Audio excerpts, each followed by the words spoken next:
إن الحمد لله نحمده ونستعينه ونستغفره ونعوذ بالله من شرور أنفسنا ومن سيئات أعمالنا من يهده الله فلا مضل له ومن يضلل فلا هادي له وأشهد أن لا إله إلا الله وحده لا شريك له وأشهد أن محمدا صلى الله عليه وسلم عبده ورسوله يا أيها الذين آمنوا اتقوا الله حق تقاته ولا تموتن إلا وأنتم مسلمون يا أيها الناس اتقوا ربكم الذي خلقكم من نفس واحدة وخلق منها زوجها وبث منهما رجالا كثيرا ونساء واتقوا الله الذي تساءلون به والأرحام إن الله كان عليكم رقيبا يا أيها الذين آمنوا اتقوا الله وقولوا قولا سديدا يصلح لكم أعمالكم ويغفر لكم ذنوبكم ومن يطع الله ورسوله فقد فاز فوزا عظيما ألا إن أصدق الكلام كلام الله وخير الهدي هدي محمد صلى الله عليه وسلم وشر الأمور محدثاتها وكل محدثة بدعة وكل بدعة ضلالة وكل ضلالة في النار حياكم الله جميعا تفضل أخ سمير. بارك الله فيكم شيخ. بسم الله والحمد لله والصلاة والسلام على نبينا محمد وعلى آله وأصحابه أجمعين. مرحبا بكم, bienvenue à vous en ce lundi 9 Rajab 1447 de l'Hégire, correspondant au 29 décembre 2025. Pour ce nouveau cours dans la salle Zoom, j'apprends l'islam. Il s'agit du 6e cours de la série intitulée Cours de fiqh simplifié, d'après les enseignements du noble savant, l'Allama, le Cheikh Ibn al-Uthaymin, qu'Allah lui fasse miséricorde. Le tout expliqué et commenté par notre Cheikh ici présent, Mohamed Chalabi, Hafidhahullahu Ta'ala, qu'Allah le Très-Haut le préserve. Donc nous poursuivons aujourd'hui, Inch'Allah Ta'ala, avec un nouveau chapitre ayant pour titre le siwak et les sunan de la fitra, c'est-à-dire la saine nature. السواك يطلق على الفعل وعلى الآلة، والمسنون هو الفعل لا الآلة، لأن الآلة يتوصل بها للفعل وهو التسوك. Le siwak, c'est le nom donné à l'acte de nettoyer ses dents et à l'outil. La sunna consiste en l'acte et non l'outil, car l'outil est le moyen par lequel on parvient à l'acte, qui est le fait de nettoyer ses dents. Naam.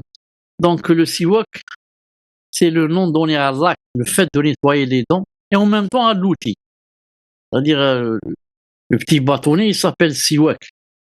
Et beaucoup l'appellent miswak. Ça existe ça, naam, dans la langue arabe, le miswak et siwak. Naam. Donc la sunna consiste en l'acte.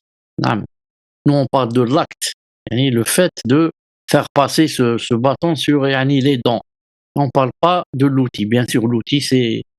On ne peut pas faire le istiyak, c'est-à-dire faire passer le siwak sur les dents s'il n'y a pas le siwak. طيب. وهو سنة في جميع الحالات والأوقات حتى بعد الزوال للصائم. C'est une sunna en toute situation et à tout moment, y compris après le zénith du soleil dans le cas du jeûneur.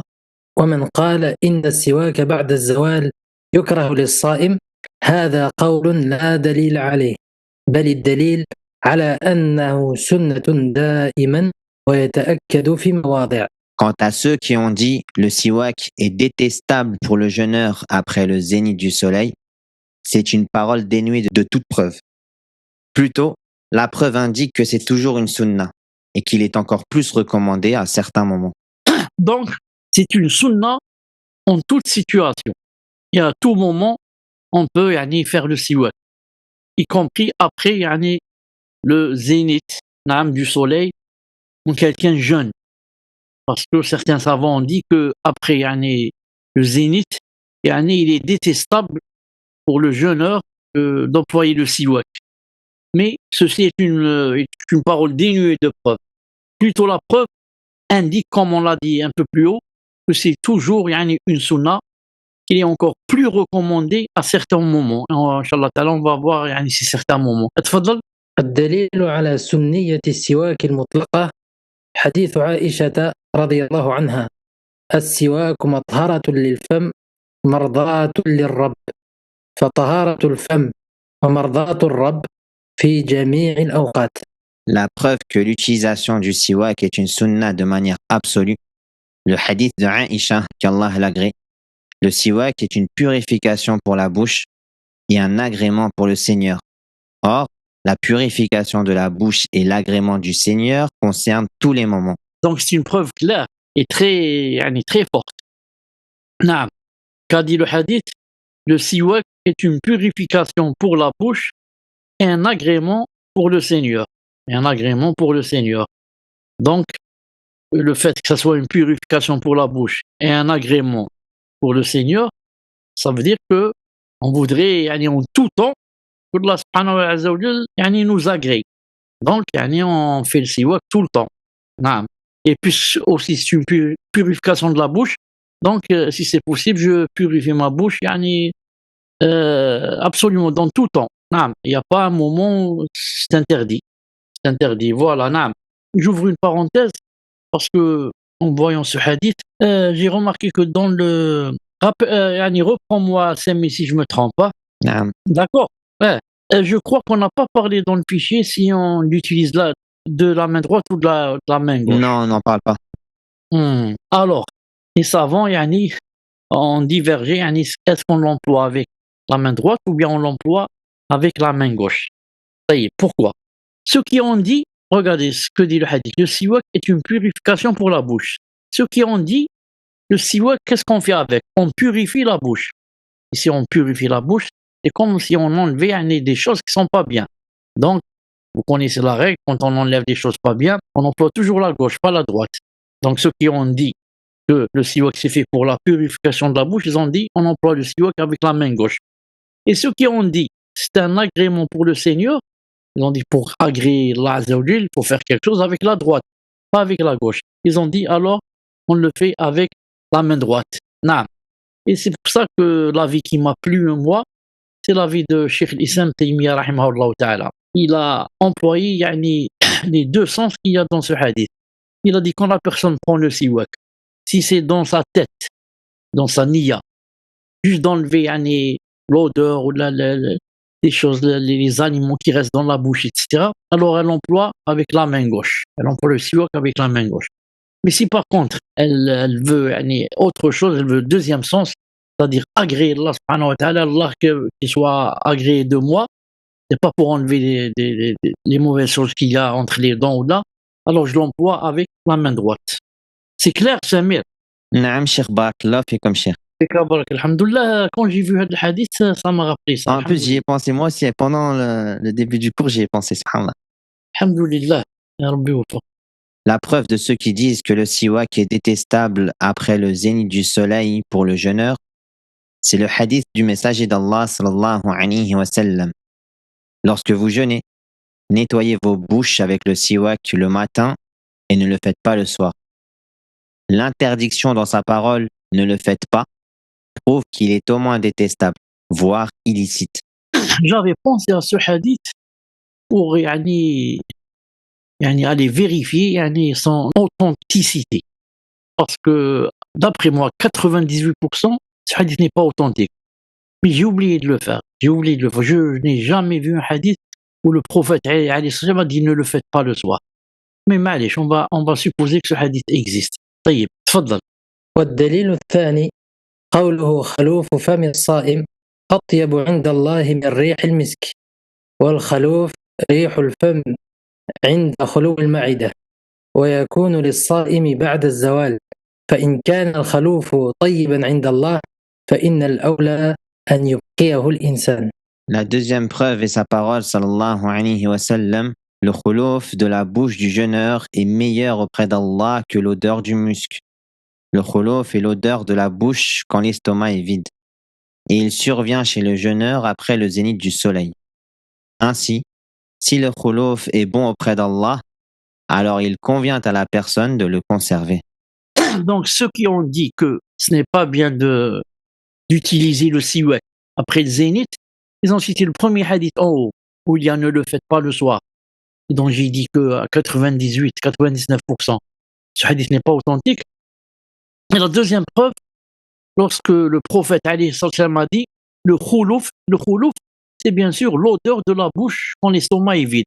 Quand quelqu'un jeûne, il a une odeur naam, qui sort de l'estomac et monte de l'estomac et sort de la bouche. Il a dit cette odeur, alayhi salam, il a dit cette odeur de la bouche quand quelqu'un jeûne est meilleure auprès d'Allah que l'odeur du musc. Or, ils ont dit, si cette odeur, Allah Azza wa Jalla l'aime beaucoup et qu'elle est mieux que l'odeur du musc, donc il faut faire son possible pour la conserver. Et pour la conserver, donc, il ne faut pas utiliser le siwak. Naam, parce que le siwak va enlever cette odeur.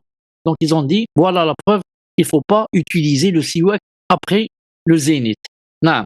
Kamal, tfaddal. والرد على ذلك من وجوه. الحديث الأول ضعيف لا يصح الاحتجاج به، لأن من شروط الاحتجاج أن يكون الحديث صحيحا أو حسنا. La réponse à cela se fait de plusieurs points de vue. C'est-à-dire premier la réponse à ceux qui ont dit on n'utilise pas le siwak après le zénith. Le premier hadith, il est faible. Il n'est pas valable de le prendre pour argument, car il est une condition de l'argumentation que le hadith soit authentique ou bon. Subhanallah, je ne savais pas que c'était inscrit ici que le hadith était faible. Je me suis basé seulement sur ce que j'ai lu autrefois, donc j'ai dit que j'ai jamais lu ce hadith. Alhamdoulilah, donc ça s'est confirmé. Voilà, il a dit ici ce hadith est faible. Alhamdoulilah, donc ce hadith est faible. Donc vous savez que comme condition pour argumenter une chose, il faut, si on se base sur un hadith, qu'il soit authentique, ou du moins qu'il soit bon. Maintenant, s'il est faible, on ne peut pas se baser dessus pour dire et donner tel et tel jugement. نعم. تفضل كمل. الحديث الثاني لم يسقه النبي صلى الله عليه وسلم ليرغب الناس في إبقاء الخلوف، وإنما ساقه ليبين لهم فضل الصيام، وأن هذه الرائحة المستكرهة عند الناس هي أطيب عند الله من ريح المسك، لأنها ناشئة عن طاعته.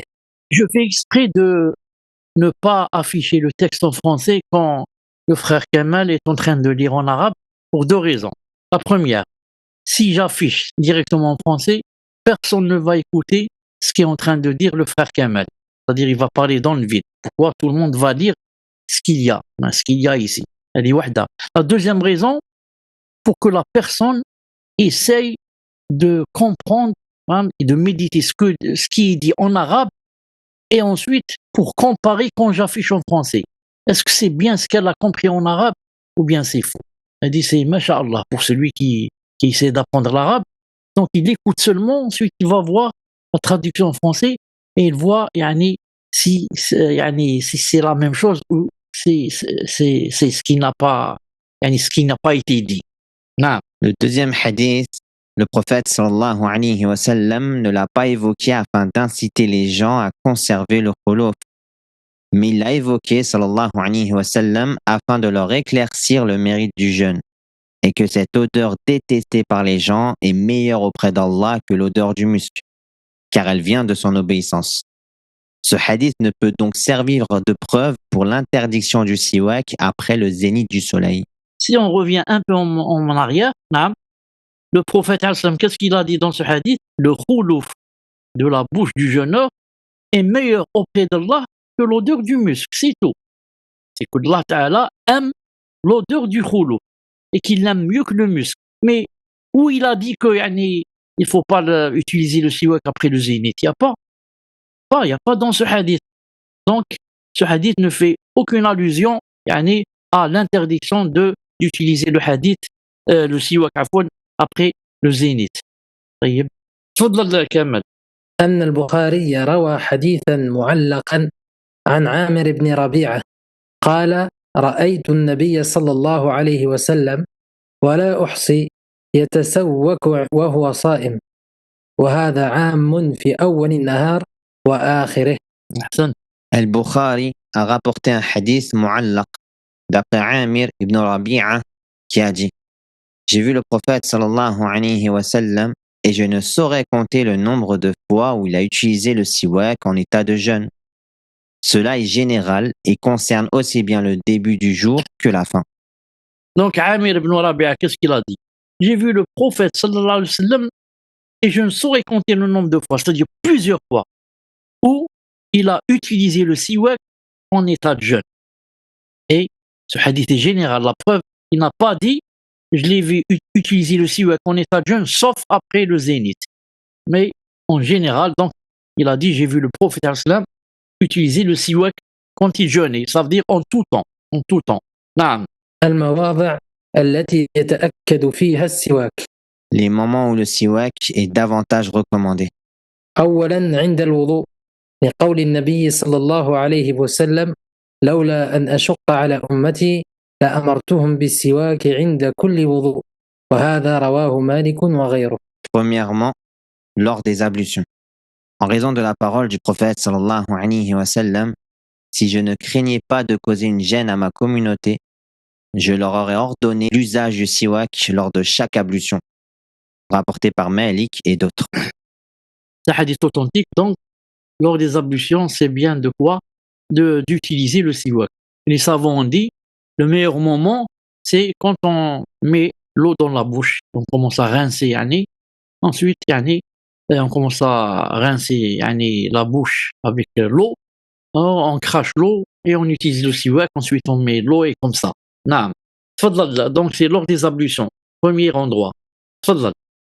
ثانيا عند الصلاة فرضا ونفلا حتى صلاة الجنازة لأنها من الصلاة لقوله لولا أن أشق على أمتي لأمرتهم بالسواك عند كل صلاة. Deuxièmement, lors de la prière, qu'elle soit obligatoire ou recommandée, y compris la prière funéraire, car c'est une prière. En raison de sa parole, sallallahu alayhi wa sallam, si je ne craignais pas de causer une gêne à ma communauté, je leur aurais ordonné l'usage du siwak lors de chaque prière. Donc, deuxième endroit, c'est lors de la prière. Avant de commencer une prière, naam, c'est bien d'utiliser le siwak, que ce soit une prière obligatoire ou bien nafila ou bien, par exemple, comme salat al-jinaza, par exemple, la funéraire. Naam. C'est la même chose. Ensuite, quand on dit que yani, utiliser le siwak, c'est une sunna, etc., c'est pas la peine de dire que c'est pour l'homme et la femme. Il n'y a pas de distinction. Naam, تفضل كمل. ثالثا إذا دخل الإنسان بيته لحديث عائشة رضي الله عنها قالت كان رسول الله صلى الله عليه وسلم إذا دخل بيته أول ما يبدأ به السواك ثم يسلم علينا. Troisièmement, quand la personne rentre dans sa maison, en raison du hadith de Aïcha, radiallahu anha, qu'Allah l'agrée, qui a dit quand le messager d'Allah sallallahu alayhi wa sallam rentrait dans sa maison, la première chose qu'il faisait était le siwak, puis nous saluait. C'est quand la personne rentre dans sa maison. En raison du hadith de Aïcha, radiallahu ta'ala anha, qui a dit, lorsque le prophète alayhi sallam rentrait dans sa maison, la première chose qu'il faisait, c'était yani, d'utiliser le siwak. Ensuite, il disait salam alaykum wa rahmatullah. Subhanallah. Il commence par le siwak. Ensuite, il dit salam alaykum wa rahmatullah. Naam. رابعا عند القيام من النوم لحديث حذيفة بن اليمان كان النبي صلى الله عليه وسلم إذا قام من الليل يشوط فاه بالسواك. Quatrièmement, lors de la prière de nuit, en raison du hadith de Hudhayfa ibn al-Yaman, qu'Allah l'agrée, quand le prophète sallallahu alayhi wa sallam priait la nuit, il frottait sa bouche avec le siwak. خامسا عند قراءة القرآن لأن القرآن أشرف الكلام ولكن هذا ليس بواضح لأن الرسول صلى الله عليه وسلم كان يقرأ القرآن ويدارس جبريل القرآن ولم يرد عنه أنه يتسوك عند القراءة فإذا لم يرد عن الرسول صلى الله عليه وسلم شيء مع وجود سببه في حياته دل هذا على عدم مشروعيته. Cinquièmement, lors de la lecture du Coran, car le Coran est la plus noble des paroles. Toutefois, cela n'est pas clair, car le messager sallallahu alayhi wa sallam récitait le Coran et le révisait avec Jibril sans qu'il ne soit rapporté qu'il utilisait le siwak au moment de réciter. Ainsi, si rien n'est rapporté du messager sallallahu alayhi wa sallam malgré la présence de la cause durant sa vie, cela prouve que ce n'est pas légiféré. Par rapport à utiliser le siwak lors de la lecture du Coran, c'est-à-dire que les savants et les fuqaha n'ont pas trouvé un hadith authentique qui prouve que le prophète alayhi salam le faisait avant de lire le Coran. Mieux, ils ont cité que Jibril alayhi salam révisait avec le prophète alayhi salam le Coran, et le prophète alayhi salam n'utilisait pas le siwak, on ne l'a pas vu utiliser le siwak. Ils ont dit ça, c'est une preuve que ce n'est pas légiféré. Malgré cela, je dis, il y a un hadith de Ali ibn Abi Talib, le cousin du prophète sallallahu alayhi wa sallam, et son gendre. Ce hadith est authentique, où Ali ibn Abi Talib radiyallahu ta'ala anhu il a dit, votre bouche est un chemin pour le Coran. Purifiez-la donc avec le miswak. C'est un hadith authentique. Votre bouche est un chemin pour le Coran. C'est-à-dire, tu vas lire le Coran avec ta bouche.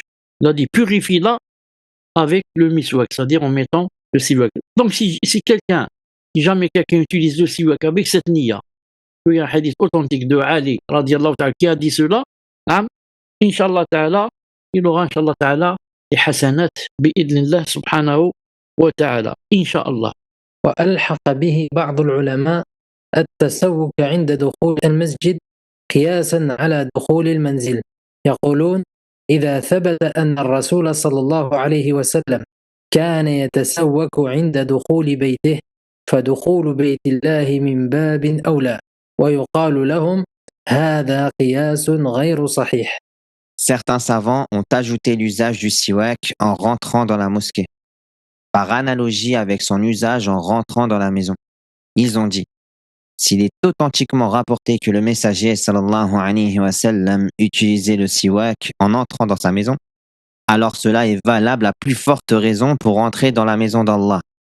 On leur répond alors que cela est une analogie incorrecte. Ils ont dit, voilà, on a un dalil qui s'appelle l'analogie, le qiyas. Un dalil par qiyas. Pourquoi? Ils ont dit, puisqu'il y a un hadith authentique qui rapporte que le prophète alayhi salam utilisait le siwak quand il entrait dans la maison. Alors maintenant, qu'en est-il s'il va rentrer dans la maison d'Allah qui est la mosquée? Comment se fait-il? On utilise le siwak dans sa propre maison, et on n'utilise pas le siwak dans la maison d'Allah. Ils ont dit, c'est ça le dalil. Et les autres qui ont dit non, ça ne se fait pas, ont répondu que ce qiyas, cette analogie, est incorrecte. لأن كل شيء وجد سببه في عهد رسول الله صلى الله عليه وسلم ولم ينقل أنه فعله فليس بمشروع، لأن فعل الرسول صلى الله عليه وسلم سنة وتركه سنة، فكما أن فعله لشيء نحتج به ونراه مشروعا، كذلك تركه للشيء نحتج به ونراه غير مشروع. Alhamdoulilah, c'est très clair pour ceux qui ont l'arabe. Allez, on va traduire en français et vous allez voir si c'est la même chose que vous avez compris. En effet, toute chose dont la cause était présente à l'époque du messager sallallahu alayhi wa sallam et dont on n'a pas rapporté qu'il l'ait faite n'est pas légiférée. Car l'acte du messager sallallahu alayhi wa sallam est une sunnah, de même que son délaissement est une sunnah. Tout comme son acte est une sunnah qu'on prend en argument et qu'on considère légiféré, il en est de même pour son délaissement. On le prend en argument et on considère que ce qu'il a délaissé n'est pas légiféré. Donc c'est clair. Ils ont dit tout ce qui, dans la cause, toute chose dont la cause était présente du vivant du prophète sallallahu alayhi wa sallam, et cette chose il ne l'a pas faite. Ils ont dit donc cette chose n'est pas légiférée. Car ce que fait le messager alayhi salam, c'est une sunnah, et la même chose, ce qu'il délaisse, c'est une sunnah. Ils ont dit tout comme son acte est une sunnah qu'on prend en argument et qu'on considère légiféré, il en est de même pour son délaissement. Quand il délaisse, on le prend en argument et on considère ce qu'il a délaissé, que ce n'est pas légiféré. Je dis, en général, disons c'est comme ça. Mais il y a des cas où ce n'est pas comme ça. Je donne un exemple très simple. Le prophète sallallahu alayhi wa sallam, une fois il a fait ses ablutions. Ensuite, une de ses épouses lui a ramené une serviette. Il l'a, c'est pas rejeté, il l'a pas accepté, il l'a rendu, il a dit je prends pas. Non. Donc, si on prend cette règle ici, donc ce n'est pas légiféré de s'essuyer avec une serviette après les ablutions. Pourquoi? Parce que le prophète sallam l'a délaissé. On lui a donné la serviette, il a dit non. Alors que ce n'est pas vrai. C'est permis elle dit quand on fait le wudu, c'est permis de s'essuyer avec une serviette. Mais si on ne s'essuie pas, ça veut dire on a fait la sunna qu'a faite le prophète alayhi salam la fois où on lui a donné la serviette. نعم. قد يقول قائل عدم النقل ليس نقلا للعدم، لكن هذه القاعدة إنما تقال فيما ثبت دليله وطلب منا دليل معين، فكل ما قيل إنه مشروع ولم ينقل فإننا نجزم أنه ليس بمشروع. Quelqu'un pourrait dire, le fait que cela ne soit pas rapporté n'est pas une preuve de son inexistence. Toutefois, cette règle se dit au sujet des choses dont la preuve est établie et où on nous demande une preuve précise. En revanche, toute chose dont on dit qu'elle est légiférée sans qu'elle soit rapportée, alors nous avons la certitude qu'elle ne l'est pas. كمال عاود شوف أعد الجملتين الأوليين شوف. قد يقول قائل عدم النقل ليس نقلا للعدم. فوالا هذه يكفي بارك الله فيك. عدم النقل ليس نقلا للعدم. Ça les fuqaha l'emploient beaucoup. C'est même une règle, c'est-à-dire عدم النقل, quand une chose n'est pas rapportée, sauf pour essayer de traduire ça littéralement, parce que ici ça s'est traduit, on a traduit ça, le sens c'est tout. Mais la qaïda, c'est pas ce qu'elle veut dire. La qaïda veut dire que عدم النقل ليس نقلا للعدم, c'est-à-dire quand on rapporte pas une chose, le fait de ne pas rapporter une chose, ce n'est pas un rapportement de ce qui n'existe pas. Ne pas rapporter une chose ne veut pas dire c'est rapporter son inexistence. عدم النقل لا يدل على نقل العدم. Qu'est-ce que tu as fait? Seulement tu n'as pas rapporté. Mais tu n'as pas rapporté que ça n'existe pas. Il y a une grande différence entre ne pas rapporter une chose, ne pas rapporter un hadith, et rapporter que ce hadith n'existe pas. C'est comme on dit عدم العلم et علم العدم. عدم العلم, c'est ne pas avoir une science dans une chose. Dans telle chose, tu sais, partie X, عدم العلم. Je ne sais pas. Mais c'est pas un علم العدم. Non, علم العدم, ça veut dire j'ai la connaissance qu'il n'est pas parti dans tel ou tel endroit. Mais quand tu dis il n'est pas parti, ça veut dire que tu dis seulement que je ne sais pas. C'est-à-dire, je ne sais pas s'il est parti. Quand tu dis, on te demande est-ce qu'il est parti, par exemple, tu dis je ne sais pas. Tu dis seulement je ne sais pas, mais tu n'as pas dit je sais qu'il n'est pas parti. فلم يثبت عن النبي صلى الله عليه وسلم أنه يستاك عند دخول المسجد. إذن فهذا أمر غير مشروع. Il n'est pas authentiquement rapporté du prophète sallallahu alayhi wa sallam qu'il utilisait le siwak à l'entrée de la mosquée. Donc cela est une chose non légiférée. Donc le prophète alayhi salam, plusieurs fois on l'a vu entrer à la mosquée et on ne l'a pas vu faire le siwak, utiliser le siwak. Donc cette négation, le fait qu'on n'a pas vu ça, alors que si ça existait, il l'aurait fait. Il y a 114 000 sahaba, personne ne l'a vu parmi les 114 000, personne ne l'a vu faire le siwak avant de rentrer à la mosquée, pour que tu viennes toi et tu utilises comme preuve l'analogie, le qiyas. Le qiyas ne marche pas avec quelque chose de fort comme ça. 114 000 qui ne l'ont pas vu faire, et toi tu dis par qiyas, par analogie, donc puisque c'est la maison d'Allah et la maison d'Allah est mieux que notre propre maison, et puisque dans notre propre maison, et c'est bien de faire le siwak, alors on va le faire dans la maison d'Allah. Non, c'est pas comme ça. Non. Donc maintenant, nous allons voir les sunan de la fitra. Premièrement, tailler la moustache et laisser pousser la barbe. Cela fait partie de la fitra, c'est-à-dire parmi les choses dont les gens ont été naturellement prédisposés à aimer. Avant de passer à cela, je voudrais ajouter une ou deux choses qu'on n'a pas citées dans cet épître, que Cheikh Ibn Uthaymin rahimahullah ta'ala n'a pas cité. C'est bien aussi d'utiliser le siwak, spécialement pour la prière du vendredi. Bon, Cheikh Ibn Uthaymin ne l'a pas cité, sûrement qu'il l'a fait rentrer dans la globalité du fait que c'est bien d'utiliser le siwak dans toutes les prières et ça rentre dedans la prière du vendredi. Mais il y a un hadith très clair où il est vraiment recommandé d'utiliser le siwak pour la préparation de la prière du vendredi. D'après Abu Sa'id, radiyallahu ta'ala anhu, je veux dire Abu Sa'id al-Khudri, que le prophète a dit, il a dit le ghusl, c'est-à-dire du vendredi, est obligatoire pour tout homme adulte, c'est-à-dire pubère, par des hommes bien sûr qui vont aller à la mosquée, pas des femmes. Il doit utiliser, il a dit ensuite, alayhi salam, il doit utiliser le siwak et se parfumer. Et dans une autre récitation, il a dit et qu'il utilise le siwak et se parfume selon ses moyens. Se parfume selon ses moyens.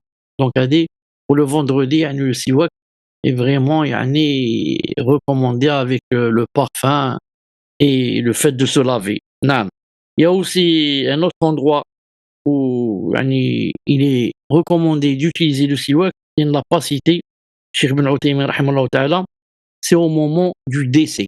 Au moment où la personne ne lui reste pas longtemps et va rentrer dans l'agonie. Donc, il ne reste pas beaucoup de temps. La preuve, d'après Aïcha radiyallahu ta'ala anha, dans le hadith authentique, elle a dit Abdurrahman, c'est-à-dire son frère, est venu me voir avec, quand mon frère est entré à la maison, il avait un siwak dans la main. Alors que j'étais auprès du messager, alayhi salam, et je l'ai vu, alayhi salam, l'observer. Observer, c'est-à-dire le siwak qui était dans la main de mon frère. J'ai compris qu'il l'appréciait et qu'il voulait ce siwak. Je lui ai donc demandé, veux-tu que je te le prenne?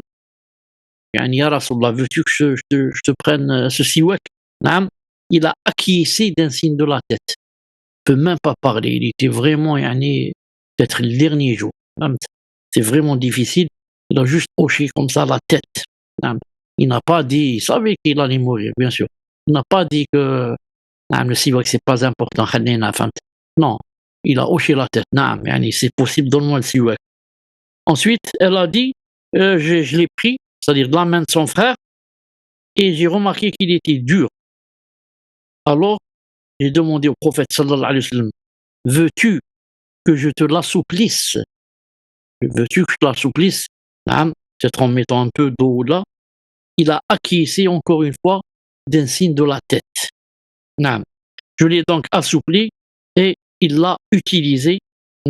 C'est de la sunna, la personne purifie la bouche à l'approche. Pourquoi? À l'approche des anges qui vont venir pour ôter son âme, pour qu'il ne soit pas offensé par l'odeur des hommes. Car vous savez qu'il y a un hadith qui dit que les anges s'offensent de la mauvaise odeur. Quand quelqu'un a une mauvaise odeur, comme par exemple l'oignon, il a mangé l'oignon ou l'ail ou l'odeur de la cigarette ou de la femme, il va prier, il offense même qui? Il offense les anges qui viennent prier, mais qui sont aussi avec lui à sa droite et à sa gauche. Voilà, Inch'Allah ta'ala, pour les meilleurs endroits où il faut faire le siwak. Et dès maintenant, on est passé à autre chose, c'est les sunnans de la fitra. Premièrement, tailler la moustache et laisser pousser la barbe. Il a dit cela fait partie de la fitra. C'est-à-dire, la fitra, c'est la prédisposition naturelle. La prédisposition naturelle. Comment Allah Ta'ala voudrait que la personne soit comme il l'a créé. Alors, cela fait partie de tailler la moustache et de laisser pousser la barbe. Vas-y, c'est premièrement. تفضل كمل. أما حف الشارب لما فيه من كمال النظافة والنزاهة، والحف هو الذي جاء به الشرع، وكذلك القص. أما حلقه نهائيا فهذا ليس بجائز، ولم يرد في السنة كلمة حلق الشارب، وإنما حف الشارب. Quant au taillage de la moustache, c'est en raison de ce qu'elle comporte comme perfection de la propreté et de la décence. La législation indique le taillage, al-haf, de même que le raccourcissement, al-qas. Quant à la raser complètement, ce n'est pas permis. Le mot rasage, al-halq, n'a pas été rapporté dans la sunna, mais c'est plutôt le taillage, al-haf, de la moustache. Vous avez remarqué que quand quelqu'un ne taille pas la moustache, qu'est-ce qui va se passer? Sa moustache va descendre jusqu'à, par exemple, lui fermer la bouche. Elle va descendre au-dessous de la lèvre supérieure. Hein, hein. D'abord, elle commence par la lèvre supérieure, ça commence à descendre jusqu'à des fois arriver à la lèvre supérieure. Donc, pour manger, donc, beaucoup d'aliments et beaucoup de saletés vont rester dans sa moustache s'il la taille pas. S'il la taille Surtout la pas. shorba. Surtout la shorba. Barakallahu fik. S'il mange la shorba, alors sa moustache va devenir rouge. Va devenir rouge. Dès qu'on le voit, on sait ce qu'il a mangé. المهم. C'est vrai. Alors, d'ailleurs, il y a un hadith du prophète sallallahu alayhi wa sallam authentique. Al-Albani a dit, rahimahullah, il a dit authentique. 2 personnes sont venues le voir. Naam. Et les 2 n'avaient pas de barbe et ou peut-être l'un des 2, Allahu a'lam, mais au moins l'un des 2 n'avait pas de barbe et c'est-à-dire il rasait la barbe, c'est pas n'avait pas de barbe. Et sa moustache comme ça descendait sur ses lèvres. Maintenant, je viens de me rappeler que ce sont les 2. Parce que qu'a dit le prophète quand il les a vus, il a dit Man amarakuma bihada. Qui vous a ordonné cela? Donc il a parlé aux 2. Amarakuma. Il n'a pas dit Man amarak. Man amarakuma bihada. Qui vous a ordonné de faire cela? C'est quoi cela? C'est-à-dire de raser la barbe et de laisser les moustaches comme ça descendre. C'est-à-dire il faut faire le contraire. Mais vous, qui vous a ordonné de faire cela? Ils ont dit notre roi ou là, notre gouverneur ou là. Il a dit Amma ana, quant à moi, Rabbi subhanahu, c'est-à-dire Rabbi, il m'a ordonné de couper ça en parlant de la moustache et de laisser ça, de laisser la barbe et de ne pas la toucher. نعم.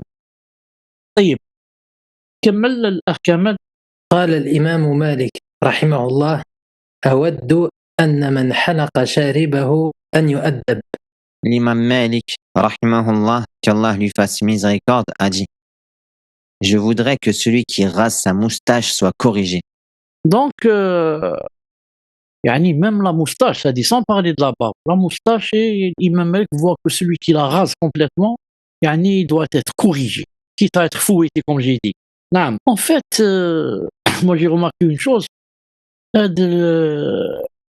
sunna, vous savez, c'est quoi? C'est tailler la moustache. Ce n'est pas la raser. On peut la tailler avec des ciseaux, maximum peut-être avec une tondeuse, peut-être. Non. Mais avec un rasoir comme font certains, vraiment ça rentre dans la bid'a. Et ce que j'ai remarqué, c'est que la bid'a est rentrée en Algérie il y a quelques années, c'est tout. Elle est venue d'Égypte. Il y a certains prédicateurs, je ne veux pas citer leur nom, très connus là-bas, qui font partie des... Ils font beaucoup ça en Égypte, cher. Ah, les Égyptiens, ils rasent sa moustache. À blanc. À blanc, c'est-à-dire que ça brille. Quand tu s'approche de toi, ça brille, sa moustache, là où la place de sa moustache, ça brille. Et ensuite, quand quelqu'un rase comme ça sa moustache, Wallah al-Adim, il sort de la fitra. Je sais pas comment on dit ça. Le fait de le regarder, ça donne plus envie de le regarder. On n'a plus envie de le regarder. Il a perdu la fitra. C'est pas Allah Ta'ala, il n'a pas créé comme ça. Allah Ta'ala a créé à cet âge-là, il a la moustache. Non. Donc, s'il la taille, mais l'enlever complètement, ça c'est vraiment, ça fait rentrer dans la bid'a. Ensuite, il y a un hadith du prophète sallallahu alayhi wa sallam, qui est authentique et qui parle de comment ça s'est passé avec Mughira ibn Shu'ba. Mughira ibn Shu'ba a été invité par le prophète sallallahu alayhi wa sallam. Il a dit dans le hadith, j'ai été invité par le prophète sallallahu alayhi wa sallam et il ordonna de faire rôtir un morceau de viande, un grand morceau de viande. Regardez, le prophète alayhi salam comment il fait avec ses invités. Comme dans le Coran aussi, lorsque Ibrahim, qu'est-ce qu'il a fait? Il a fait rôtir un veau, Ibrahim alayhi salam, pour les anges. Il savait pas que c'est des anges, ils ont pas mangé, bien sûr, il a compris que c'était des anges. Mais qu'est-ce qu'il a ramené? فجاءهم بماذا؟ بعجل حنيذ, un veau. نعم. C'est pour ça que Imam Ahmed rahimahullah ta'ala a dit, quand quand on a un invité, yani si c'était possible de lui égorger chaque jour un chameau ou bien une chamelle. Vous savez le chameau, combien qu'il vaut à l'époque, en leur époque. Un chameau, c'est vraiment yani, de l'argent.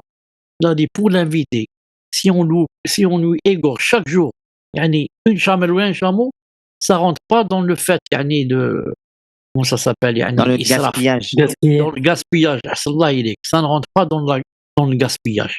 Pourtant, quand on va égorger yani, un chameau, le chameau, quand on l'égorge, oh, yani, la viande va rester pour 15 jours, peut-être pour un mois. Non. L'invité, qu'est-ce qu'il va manger? Maximum, va manger une livre ou même pas 1 kilo, disons maximum. Comment qu'il va rester de viande? Donc on n'a pas besoin de réégorger un chameau. Mais il a dit non, yani, pour faire plaisir à l'invité. Pour faire plaisir à l'invité. D'ailleurs, le prophète alayhi salam a dit Man kana yu'min billahi wal yawmil akhir falyukrim dayfah. Quiconque croit en Allah et au jour dernier. Regardez ce qu'il a dit alayhi salam. Si vraiment tu crois en Allah et au jour dernier, il a dit honore tes invités. Honore tes invités. Il a dit aussi, l'imam Ahmed, il a dit c'était possible de prendre toute cette dunya, de la mettre dans une cuillère et de la donner à un invité, yani je l'aurais fait. C'était possible. Pour connaître le statut de l'invité. Si l'invité il vient, oh, subhanallah, il est venu celui-là. Hein, et moi, on cache les bonnes choses dans le placard. Voilà. On va lui donner les lentilles. J'ai les lentilles d'hier.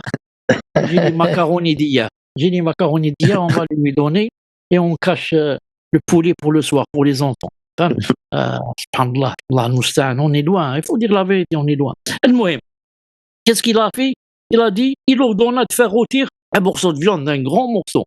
Et le prophète sallam, un morceau de viande, c'est pas tout le temps qu'il l'avait. Il restait des fois 2-3 mois ne mangeant que des dattes et ne buvant que de l'eau. Il a dit, il prit un couteau et commença à découper la viande. Puis Bilal arriva et l'informa que c'est l'heure de la prière. Il a dit, sallallahu alayhi wa sallam, taribat yadak, que ses mains soient couvertes de poussière. Puis il jeta le couteau et alla guider les gens. De là, les savants ont dit que l'excuse de délaisser la prière à cause du manger, ils ont dit c'est pour tout le monde sauf pour l'imam. L'imam, non. Même s'il a faim ou là, c'est le moment d'aller prier, il va guider les gens, il arrête de manger, il va guider, il revient manger. Sauf pour les autres gens. Moi, toi, l'autre, on peut ne pas y aller si vraiment le repas ou le manger est prêt et qu'on a faim. Il est allé prier, sallallahu alayhi wa sallam, naam. Ensuite il ajouta, ma moustache était longue, alors il me tailla ma moustache, il n'a pas dit il me rasa ma moustache, il me la tailla avec un siwak. Et dans une autre riwaya, il a dit, je vais te la tailler avec un siwak. C'est pour ça que certains ont dit, on ne sait pas s'il lui a taillé ou là il lui a dit, je vais te la tailler. Mais dans les deux cas, la tailler avec une moustache, c'est-à-dire prendre le siwak et le mettre sur la lèvre, au-dessus de la lèvre, entre la lèvre et les poils de la moustache. Et tailler l'excédent jusqu'à ce que la lèvre supérieure soit visible. Et il y a un hadith authentique que Omar radiyallahu ta'ala anhu, quand il s'énervait, ce hadith Cheikh Al-Albani a dit authentique, quand il s'énervait, qu'est-ce qu'il faisait? Il prenait le bout de sa moustache, comme ça par exemple du côté droit, il prenait le bout de la moustache entre le pouce et l'index, et commençait comme ça à les rouler, et en train de penser, parce qu'il est énervé, donc il prend comme ça sa moustache et il commence à la rouler entre le pouce et l'index, ce qui est une preuve que ils avaient la moustache, et ils ne la rasaient pas, mais seulement il l'a taillé bi'illah subhanahu wa ta'ala. وإعفاء اللحية فإنها من الفطرة كما ثبت في الحديث عن رسول الله صلى الله عليه وسلم، وإنما كانت من الفطرة لأنها خلقة الله سبحانه التي يتميز بها الإنسان الذكر عن الأنثى، ويجب على الرجل إعفاء اللحية لأن الرسول صلى الله عليه وسلم أمر به، وبين أن ذلك من مخالفة المشركين والمجوس، وقال: خالفوا المشركين والمجوس وأعفوا اللحى وحفوا الشوارب، ومخالفتهم واجبة. وقد قال الرسول صلى الله عليه وسلم: من تشبه بقوم فهو منهم، رواه أحمد في مسنده. Maintenant, je viens de me rappeler une chose. Le hadith que j'ai cité des deux Mazdéens qui sont venus voir le prophète alayhi salam, et leur a dit: qui vous a ordonné cela? Qui vous a ordonné de raser vos barbes et de laisser la moustache comme ça et descendre sur vos lèvres? De ce hadith, certains ont pris afwan, certains savants ont pris une faïda. Ils ont dit: ces deux-là, ce sont des kuffars.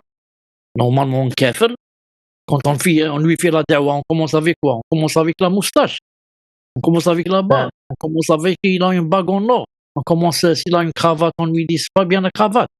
On commence par quoi? On commence par tawhid. On lui dit voilà, Allah Ta'ala nous a créé, il a créé les cieux et la terre, il a ceci, cela. Naam. Et quand il rentre en islam, yani on bat sahel. Après on va lui dire ça c'est haram, ça c'est haram. Mais le prophète islam a commencé directement, subhanallah al-azim, avec la barbe, et c'est dire que ça a un grand statut billah azza wa jal. طيب تفضل سمير. Naam, Cheikh Hassan, Allah alaikum. Donc, deuxièmement, quand tu as laissé pousser la barbe, car elle fait partie de la fitra, comme il a été authentiquement rapporté du messager d'Allah sallallahu alayhi wa sallam. Elle fait partie de la fitra, car c'est la création d'Allah qui distingue l'homme de la femme. Il est obligatoire à l'homme de laisser pousser sa barbe, car le messager sallallahu alayhi wa sallam l'a ordonné et a clarifié que cela fait partie des choses qui permettent de se différencier des associateurs et des masdéens, c'est-à-dire les adorateurs du feu, en disant, sallallahu alayhi wa sallam, différenciez-vous des associateurs et des masdéens, laissez pousser vos barbes et taillez vos moustaches. Et se différencier d'eux est obligatoire. Le messager d'Allah sallallahu alayhi wa sallam a dit: quiconque imite un peuple en fait partie, rapporté par Ahmed dans son Musnad. Non, regarde, je prends l'exemple par exemple de l'Algérie, c'est tout.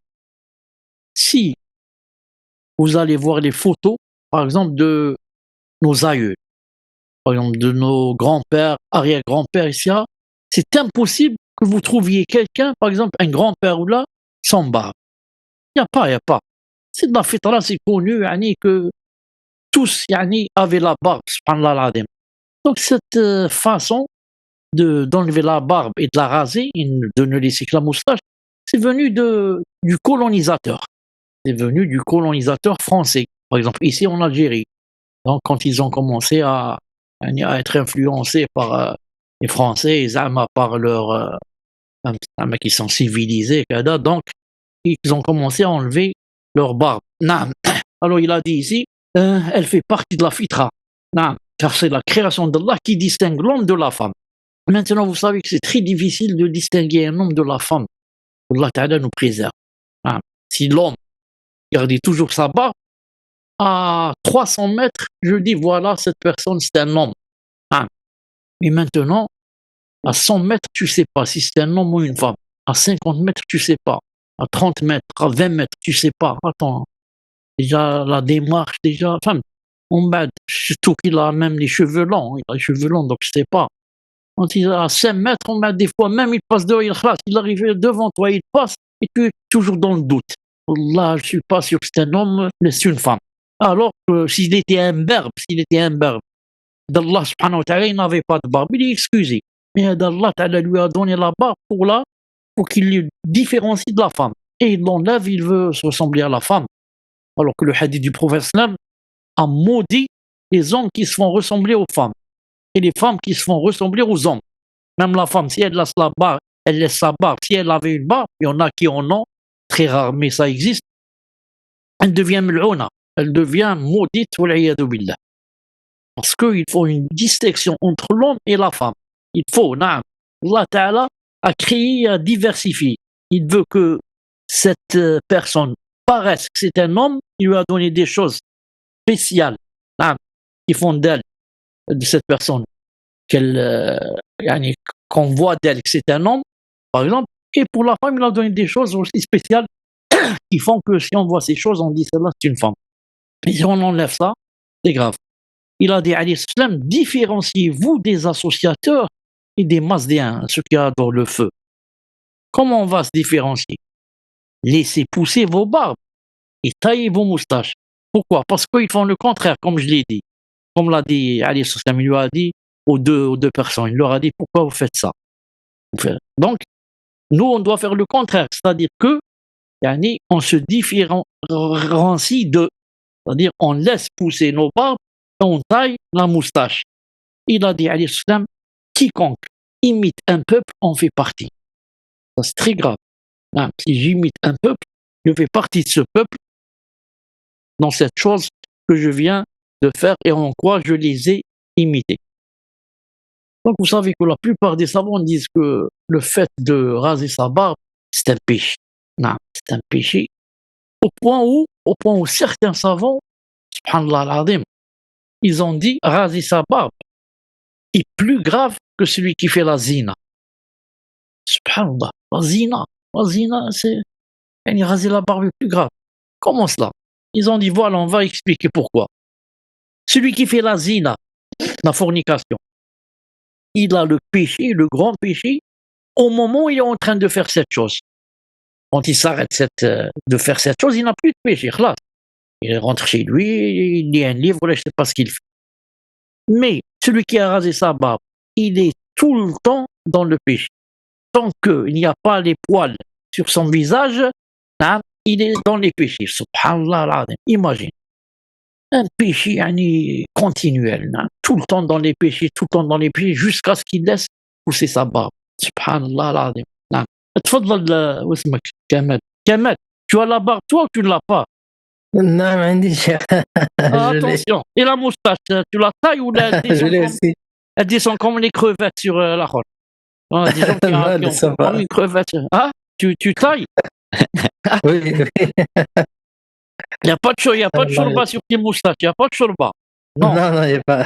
Alhamdulillah. Alhamdulillah. تفضل. الله إليك.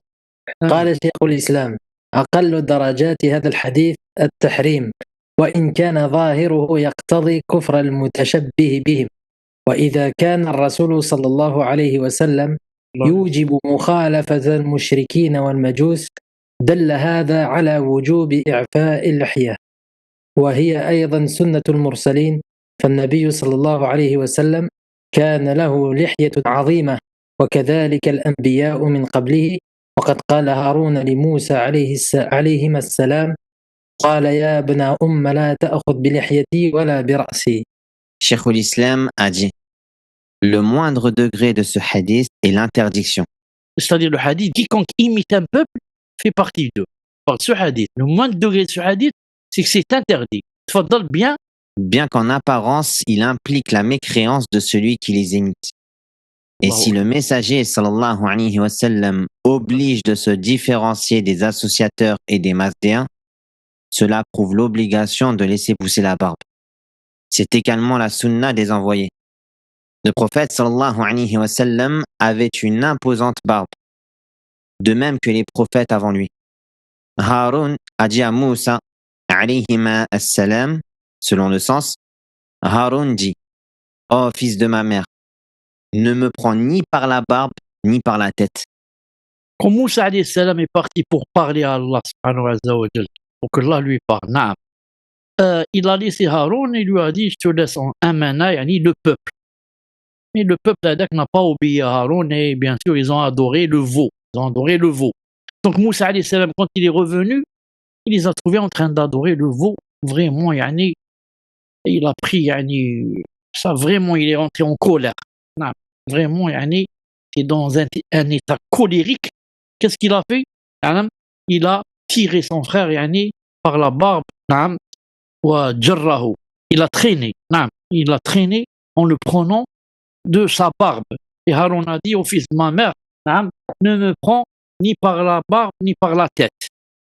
Donc c'est une preuve que Haroun alayhi salam avait la barbe. Donc c'est une preuve aussi que tous les prophètes avaient la barbe. Et que notre prophète alayhi salam avait une imposante barbe. Une imposante barbe quel est le dalil? Le dalil, c'est que les Sahaba radiallahu ta'ala anhum, quand ils étaient derrière le prophète alayhi salam et que yani, ils lisaient, naam, ils se basaient que le prophète alayhi salam était en train de lire en voyant quoi? En voyant yani, sa barbe de derrière, hein, du dos. Ils sont derrière lui et ils voient sa barbe en train de bouger. C'est pour ça que Abu Huraira a dit au prophète sallallahu alayhi wa sallam, il lui a dit une fois, Ya Rasulallah, qu'est-ce que tu dis après Allahu Akbar? Ah, comment qu'il a su ça? Il voit la barbe du prophète sallam bouger à droite et à gauche. Il est derrière lui. Donc, on ne peut voir quelqu'un, on ne peut voir sa barbe bouger quand on est derrière lui que s'il a une grande barbe.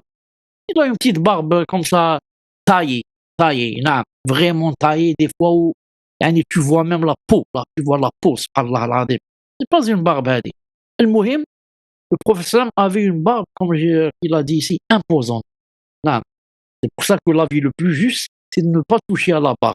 Pas toucher à la barbe, sauf si vraiment, vraiment, ils ont dit, il y a un cheveu à droite ou à gauche qui vraiment yani, n'est pas à sa place, un poil ou là qui sort vraiment comme ça, enfin, mais ce n'est pas yani, j'enlève pour comment dire, pour m'embellir. Hein, parce que je vois que je suis pas beau, attends, je vais enlever un peu à droite, un peu à gauche, je vais tailler par ceci, en haut, en bas, tout ça c'est haram. Non, il faut laisser la barbe comme l'a créé Allah subhanahu wa ta'ala jusqu'à ce que la personne meure et yani, rencontre Allah subhanahu wa ta'ala avec sa barbe. Non. تفضل كمل. إذن يجب على المسلم أن يتبع طريق المرسلين ويجتنب طريق الكافرين. Ainsi, il est obligatoire aux musulmans de suivre la voie des envoyés et de s'écarter de la voie des mécréants. نعم احنا on dit qu'on aime le prophète عليه الصلاة والسلام. Mais l'aimer c'est d'abord يعني l'imiter. نعم c'est d'abord essayer de faire comme lui dans toutes les choses qu'il fait. Si c'est possible que je fasse tout ce qu'il a fait, j'essaie de le faire. Ça c'est une preuve que vraiment je l'aime. Comme il a dit lui, قل إن كنتم تحبون الله فاتبعوني يحببكم الله ويغفر لكم ذنوبكم. Si vraiment vous aimez Allah Azza wa Jal, alors suivez-moi. فاتبعوني يحببكم الله عز وجل. Alors Allah Azza wa Jal vous aimera. Alors Allah Azza wa Jal vous aimera et vous pardonnera يعني vos péchés. تفضل. وذهب أحمد إلى أنه لو أن إنسانا جني على غيره فأفقده لحيته ولم تنبت وجب عليه دية نفس كاملة. L'imam Ahmed est d'avis que si quelqu'un agresse un autre et lui fait perdre sa barbe, de sorte à ce qu'elle ne repousse plus, alors il doit s'acquitter intégralement du prix du sang pour une âme. Subhanallah al-Azim. Si jamais quelqu'un agresse une personne et maintenant khlas, sa barbe ne pousse plus, peut-être qu'il la lui a brûlé ou la khlas, elle ne peut plus pousser de nouveau. Naam. Alors il doit s'acquitter yani diya, intégralement du prix du sang pour une âme. Quand on tue une âme, qu'est-ce qu'on a? On a 100 chameaux, plutôt 100 chamelles. Imaginez, un chameau, combien qu'il fait maintenant? Un chameau. Naam. Imaginez 100 chameaux. On doit donner 100 chameaux à la personne pour être la cause que sa barbe ne pousse plus. Donc, c'est dire que la barbe, yani, c'est vraiment quelque chose de très important par rapport à l'homme. Quelque chose de très important par rapport à l'homme. Ensuite, comme vient de m'envoyer ici un frère, barakallahu fih, il m'a rappelé une chose très importante. Chouf Cheikh Ibn Uthaymin rahimahullah ta'ala. Il avait le cancer. Et yani, le cancer, yani, qaddar Allah ma shafa'al, avait vraiment, yani, c'était vraiment propagé. Naam. On lui a proposé, parce qu'il est parti même aux États-Unis, naam, pour faire, pour se soigner. المهم. Ensuite, on lui a proposé qu'il ne restait plus qu'une solution. Il a dit, c'est quoi? On lui a dit la chimiothérapie. La chimio. Vous savez que quand quelqu'un fait la chimio, il va perdre yani, ses cheveux. Il va faire des cheveux de sa tête, il va perdre des poils. Partout où il a des poils, il va les perdre. Même les sourcils, même la barbe, même. Cheikh Ibn Uthaymin, il a demandé. Il a dit, c'est quoi la chimio? Il ne savait pas. Il a dit, voilà, mais yani, comme effet secondaire, yani, tu n'auras plus de barbe. Il a dit, jamais. Jamais. Je préfère mourir comme ça et rencontrer Allah avec ma barbe plutôt que me soigner et d'être guéri sans barbe. Comme ça, il a dit. Je meurs avec ma barbe plutôt que je reste en vie et en bonne santé sans la barbe. Allahu Akbar, les grands savants, Allahu Akbar. Allahu Akbar, ce qui donne vraiment de l'importance يعني au suivi du prophète sallallahu alayhi wa sallam. اللهم يا رب أعنا وكن لنا حتى نموت بلحانا يا رب، بلحانا. dites آمين. آمين آمين. آمين.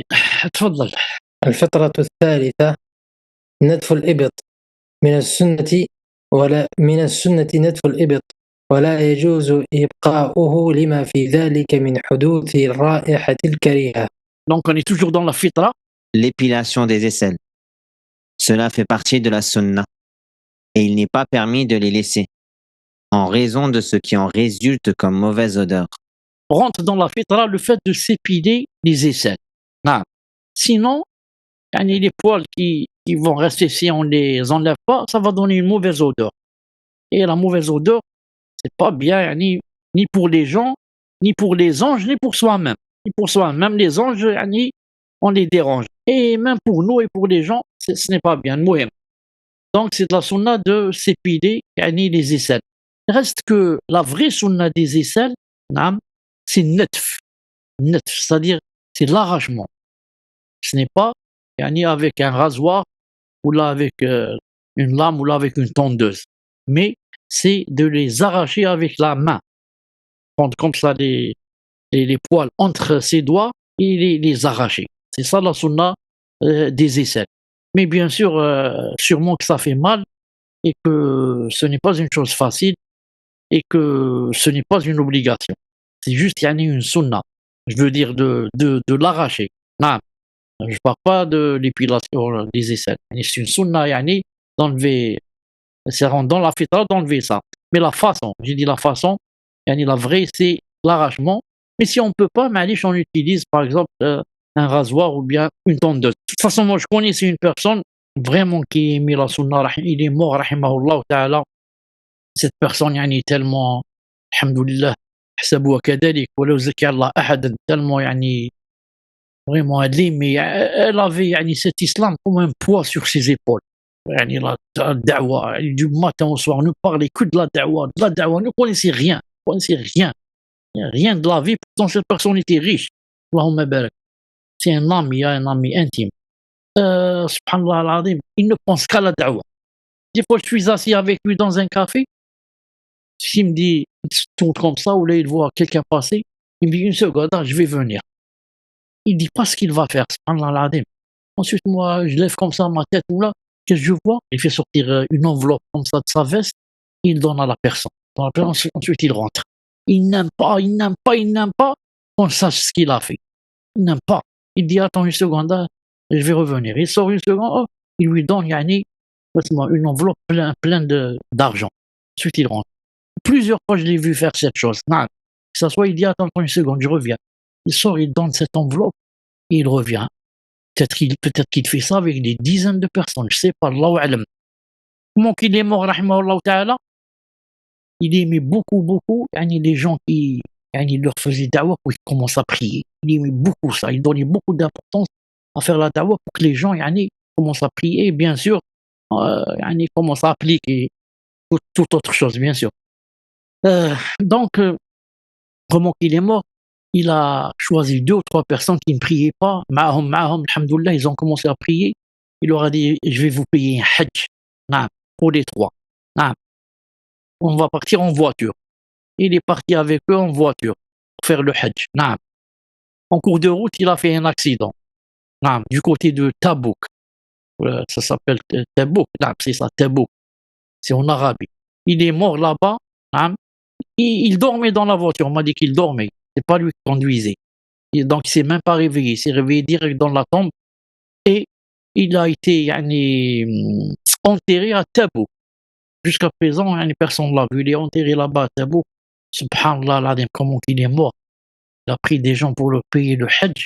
Subhanallah l'azim, mais il est mort en allant au hajj. Subhanallah l'azim. Allahu akbar. Allahu akbar. Naam. ومن يخرج من بيته مهاجرا إلى الله ورسوله ثم يدركه الموت فقد وقع أجره على الله وكان الله غفورا رحيما.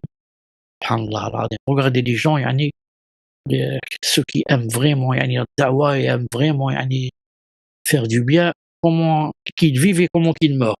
تفضل. الفطرة الرابعة حلق العانة. Quatrièmement, raser le pubis. Cela fait partie de la sunna. Que ce soit pour l'homme ou pour la femme. نعم تفضل. الفطرة الخامسة قص الأظفار من السنة، وإذا طالت تجتمع فيها الأوساخ، وكذلك يكون تشبها بالحيوان. ولقد ورد في الحديث الصحيح عن الرسول صلى الله عليه وسلم: من ما أنهر الدم وذكر اسم الله عليه فكلوا إلا السن والظفر، أما السن فعظم وأما الظفر فمدي الحبشة. Cinquièmement, couper les ongles. Cela fait partie de la sunna. Lorsqu'ils s'allongent, les saletés s'y amassent. De même que c'est une ressemblance aux animaux. Quand on voit une personne comme ça avec des ongles longs, c'est pas comme on dit, on ressent quelque chose. Surtout ici, on voit ces ongles qui sont pleins de saleté, comme ça, des ongles noirs. نعم. Alors c'est interdit de ne pas se couper les ongles. C'est interdit de laisser les ongles pousser. نعم, pousser. Alors qu'en est-il maintenant que certains ou certaines نعم, placent des ongles. شوف سبحان الله العظيم. C'est vraiment le contraire de ce que Allah Ta'ala veut. Allah Ta'ala veut que les ongles qu'il t'a donnés, tu les coupes, tu ne les gardes pas. Alors toi, tu fais le contraire. Tu achètes des ongles et tu les colles à ta main.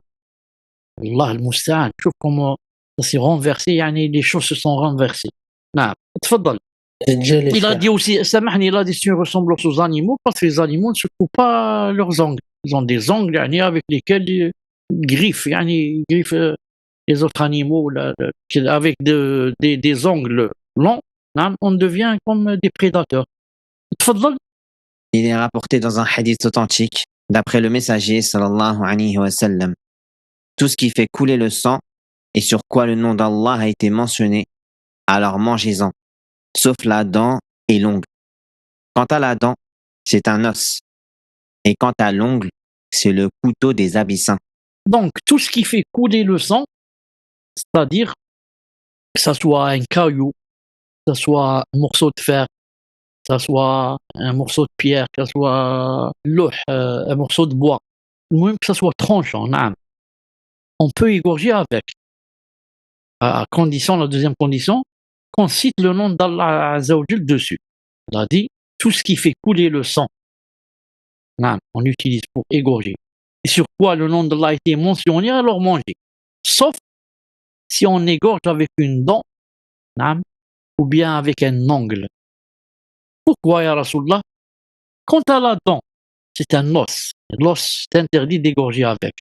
Et quant à l'ongle, c'est le couteau des abyssins. Les Éthiopiens, dans leurs us et leurs coutumes, ils laissent des ongles. Pourquoi? Quand c'est le moment d'égorger quelque chose, un animal ou un oiseau, c'est avec l'ongle qu'ils l'égorgent. Et nous, on ne doit pas ressembler à ces gens-là. Donc, ni on égorge avec un ongle, ni on égorge avec un os. C'est pour ça qu'on ne doit pas laisser pousser nos ongles. Et certains, comme j'ai vu quelqu'un une fois, il y a aussi, je crois que vous avez remarqué ce que je vais dire, certains hommes, je ne crois pas que les femmes pensent cela, certains hommes, si vous avez remarqué, et dites-moi Samir et Kamel si vous avez vu ça ou pas, certains hommes, bien sûr, ils se coupent les ongles, mais ils laissent par exemple seulement l'ongle de l'auriculaire, du dernier doigt, le petit. Le petit, il laisse son ongle. Vous avez vu ça ou là vous n'avez pas vu? Non, je n'ai pas vu, cher. Jamais, aucun mal. Je l'ai vu, cher, chez certains Africains. Voilà, il laisse هذاك l'ongle, sur le petit doigt. Toi, Samir, tu l'as pas, cet ongle-là, c'est sûr? Non, non, mais ma femme m'a dit qu'elle a vu son oncle. Ah, son ongle. Moi, j'ai demandé à quelqu'un, je lui ai dit, pourquoi tu laisses ça? Il m'a dit, ça, c'est à la place du tournevis. Wallah, il parlait sérieusement, il m'a dit, je l'emploie pour visser des choses, visser des boulons. Allah Bousta'an. Allah. N'achète pas tournevis, je l'ai spécialement dans ma main, toujours avec moi. المهم كمل كمال. أهل الحبشة هم الذين يطيلون أظفارهم لتكون سكاكين لهم، وفي هذا الحديث نهي عن إطالة الأظفار. C'est-à-dire que les gens d'Abyssinie laissaient pousser leurs ongles pour s'en servir de couteau. Il y a dans ce hadith l'interdiction de laisser pousser les ongles. الفطرة السادسة الختان عبارة عن أخذ الجلدة التي فوق الحشفة في الذكر لأن بقاءها ضرر على الإنسان من حيث الطهارة والصحة لأنه إذا خرج البول من الحشفة ربما بقي منه تحت الجلدة بقايا فكان من سنن الفطرة أن تزال هذه الجلدة إلا إذا كان الإنسان مختونا منذ ولادته. Sixièmement, la circoncision. C'est le fait d'enlever la peau qui recouvre le gland chez l'homme, car son maintien est nuisible à l'être humain du point de vue de la purification et de la santé. En effet, lorsque l'urine sort du gland, il se peut qu'il en reste des résidus sous cette peau. Il fait donc partie des sunan de la fitra que cette peau soit ôtée, sauf si la personne a été circoncise dès sa naissance. Ils ont cité même du point de vue santé, hein, lorsque l'urine sort du gland, il se peut qu'il en reste des résidus sous cette peau. On parle de l'homme ici. Hein. Il fait donc partie de la sunna, de la fitra, que cette peau soit ôtée. Sauf si la personne a été circoncise dès sa naissance. Je veux dire ici que deux choses, voilà, pour ne pas oublier. Il n'y a pas un hadith qui dit, comme croient beaucoup de gens, que de la sunna, c'est de circoncire l'enfant le 7e jour. Non, le 7e jour, il y a quoi? On lui donne le nom, hein, c'est ça. Et il y a la aqiqa. Et on lui coupe ses cheveux, on rase ses cheveux de sa tête. C'est ça. Mais la circoncision, il n'y a pas dans le hadith. C'est pour ça que l'avis le plus juste et le plus fort par rapport à l'enfant, c'est qu'il ne doit pas dépasser la puberté. Parce qu'après la puberté, c'est interdit qu'il montre cette chose. Car pour la circoncision, il doit montrer cette chose à celui qui va lui faire la circoncision. Alors qu'il ne doit pas lui montrer cette chose maintenant après être pubère. Donc il a tout le temps depuis sa naissance jusqu'à la puberté. Mais le meilleur moment, d'après je l'ai vécu même, c'est-à-dire avec mes enfants, c'est vraiment quand il est un bébé. Vraiment, hein, quand il est un bébé, c'est vraiment le moment de la circoncision. Pourquoi? C'est facile pour le médecin, ensuite c'est facile pour l'enfant. Le bébé ne ressent rien, c'est un bébé, qu'est-ce qu'il sait? On m'a dit il va grandir, alhamdoulilah, il va se trouver circoncis, alhamdoulilah. Très simple et facile quand il est bébé. Mazal bébé. Il a dit, sauf si la personne a été circoncise dès sa naissance. Dès sa naissance, c'est ce que j'ai expliqué, parce que certains disent que certains bébés naissent circoncis. Moi, je dis, c'est possible. Pourquoi pas? Peut-être qu'il est comme ça. d'Allah subhanahu wa ta'ala, il l'a créé comme ça. Peut-être. Beaucoup disent, on connaît quelqu'un qui est né comme ça, circoncis ou là. Mais ce que je voulais dire, ce n'est pas la bid'a que disent certains que ce sont les anges qui sont venus lui faire la circoncision.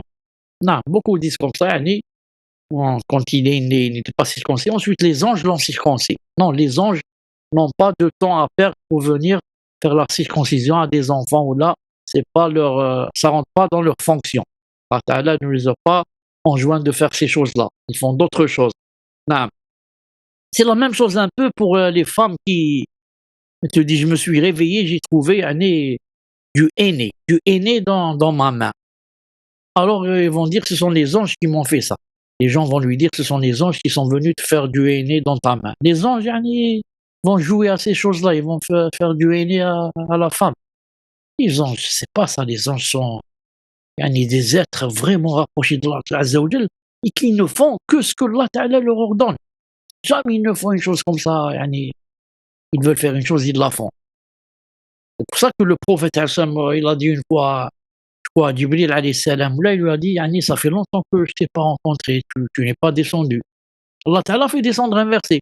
وَمَا نَتَنَزَّلُ إِلَّا بِأَمْرِ رَبِّكَ. On ne descend, c'est-à-dire les anges, on ne descend que sur ordre de ton Seigneur. C'est-à-dire, c'est pas nous, on décide de descendre et on descend et qu'est-ce qu'on fait? On est descendu sur terre, qu'est-ce qu'on fait? Viens, on va faire du henné à cette personne. on va circonscrire cette personne. هذه يا با هذه تقول الله سبحانه وتعالى. نعم تفضل كمال.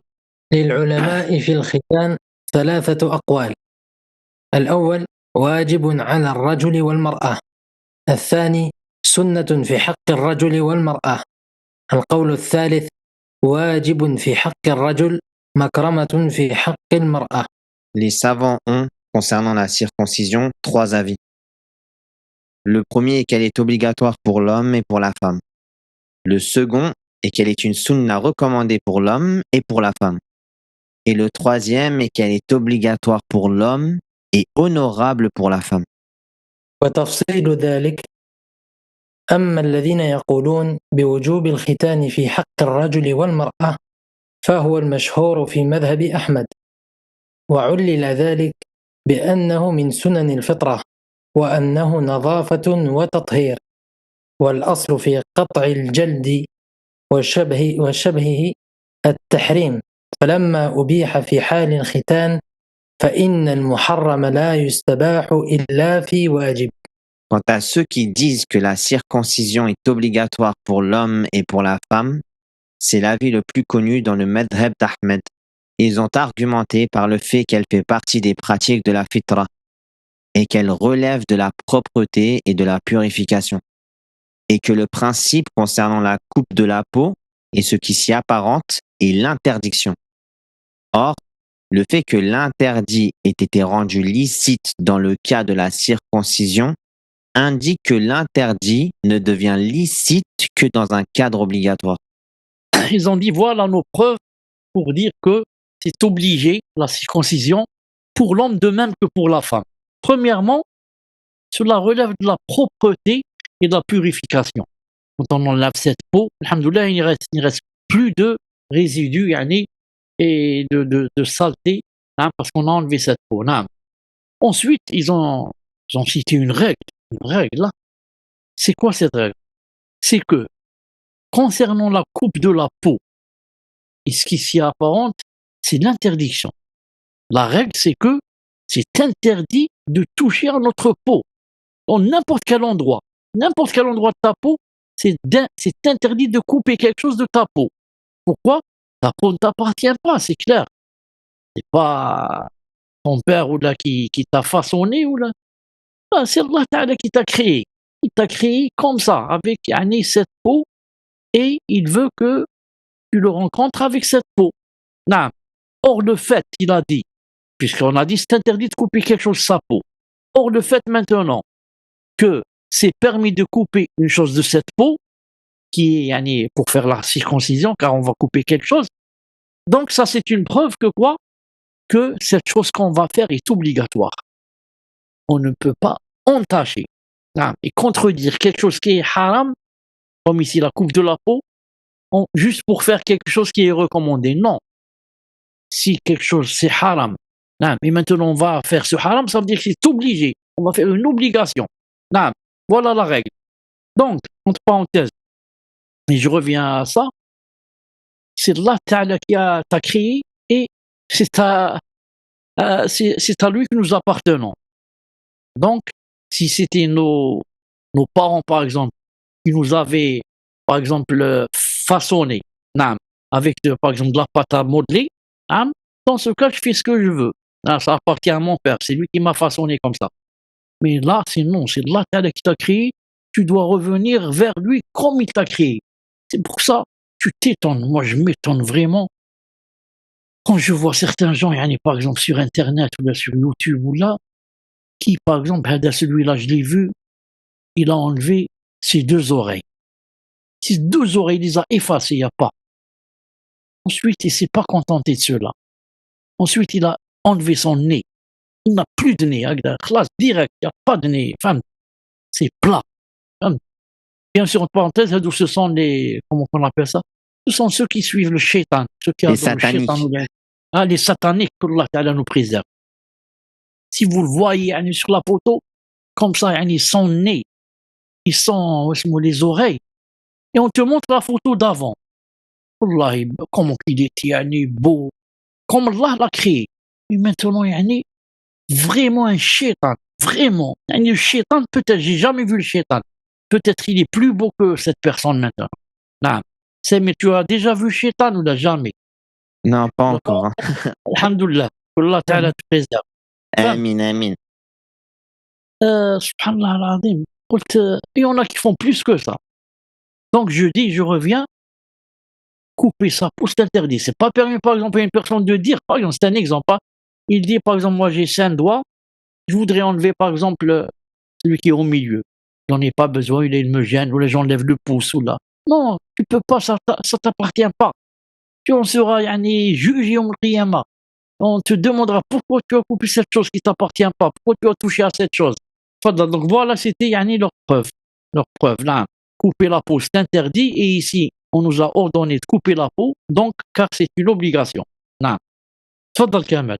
أدلة من قال إنه سنة في حق الرجل والمرأة ردا على من قالوا بوجوبه. Les preuves de ceux qui disent qu'elle est une sunna recommandée pour l'homme et pour la femme, en réponse à ceux qui en affirment l'obligation. أما كونه من سنن الفطرة فإن لدينا أشياء من السنن لم نؤمر بوجوبها وإنما هي مستحبة مثل قص الشارب ونتف الإبط. Le fait qu'elle fasse partie des sunan de la fitra, or, nous avons parmi les sunan de la fitra des choses dont l'obligation n'a pas été établie, mais qui sont recommandées, comme le raccourcissement de la moustache et la coupe des ongles. Non, mais ils ont dit, ça fait seulement partie des sunnah de la fitra. Pour les sunnah de la fitra, ils ne sont pas tous obligatoires, mais ils sont recommandés. Non, comme par exemple le raccourcissement de la moustache et la coupe des ongles.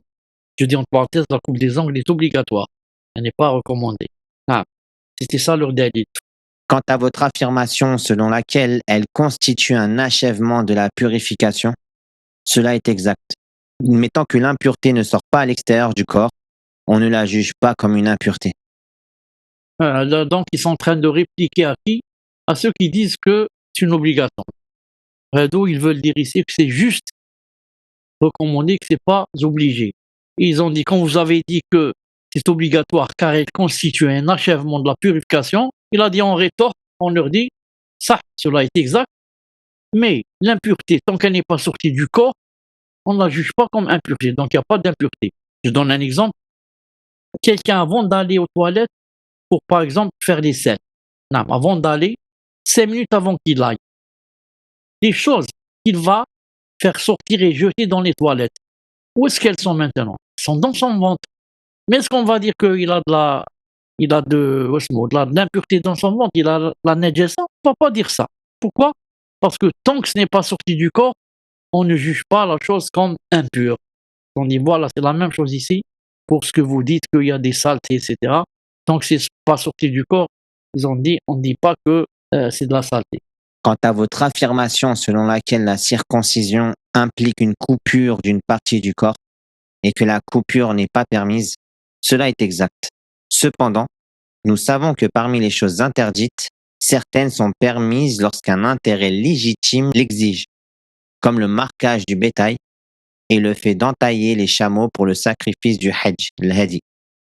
Il ressort de cela que le fait qu'un acte permis impliquant la réalisation d'un acte interdit n'implique pas nécessairement qu'il soit obligatoire. C'est toujours pour rétorquer à ceux qui ont dit que c'était obligatoire.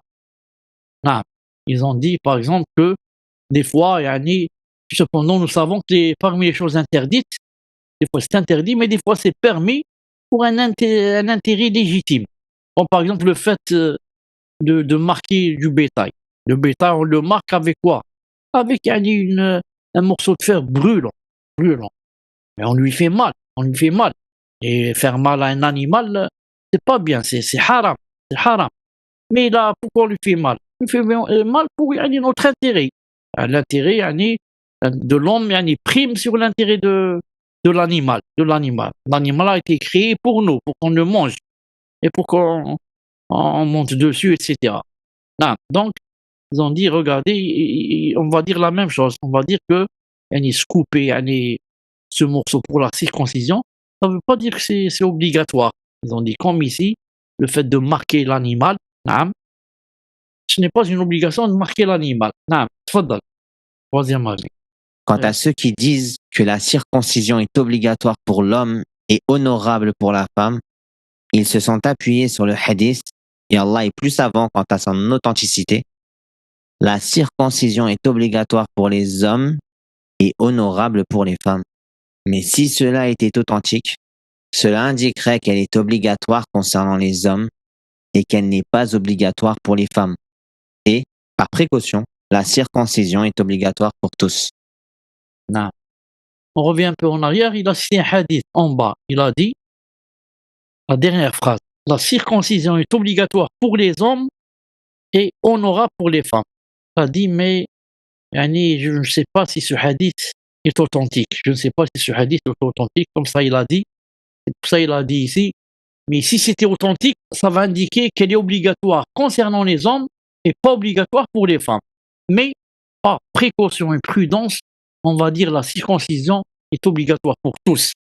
D'abord, je reviens à ce hadith qu'on a cité juste maintenant. Ce hadith n'est pas authentique. Ce hadith n'est pas authentique. Non, le hadith qui dit la circoncision est obligatoire pour les hommes et honorable pour les femmes. Même si tu vas le chercher dans les livres des hadiths, tu ne vas pas trouver ce hadith aslan. Il n'existe pas.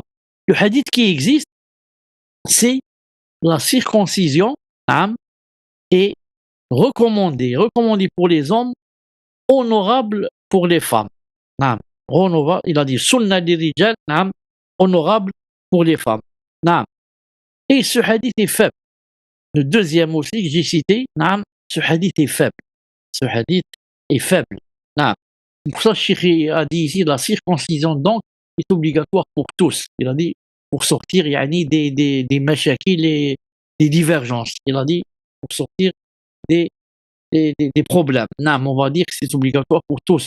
Et vous savez que certains pays, par exemple, pour eux, par exemple, la circoncision de la femme n'est pas un problème. Surtout dans les pays africains, par exemple, ou même par exemple en Égypte.